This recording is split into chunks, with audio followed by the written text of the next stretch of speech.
A small Larchmont milk jug, quarter pint. This one holds from the coffee set.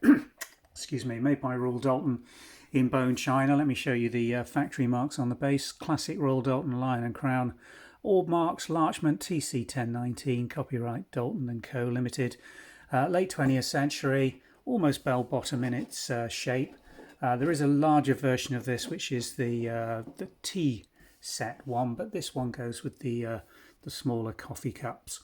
Really good condition, gilt all the way around the outer rims, both sides of the handles, and the glaze, again, really nice and bright. No condition warnings on this at all. Very clean interior, really ready to go. Nothing more to say about it really. If you're looking for a small milk jug in Royal Doulton Larchmont from later half of the 20th century, then this is a fine choice. Not an expensive piece of English bone china in this very pleasing Larchmont design. Available on the Vintage and Antiques website, and we'll pop a link below in the description.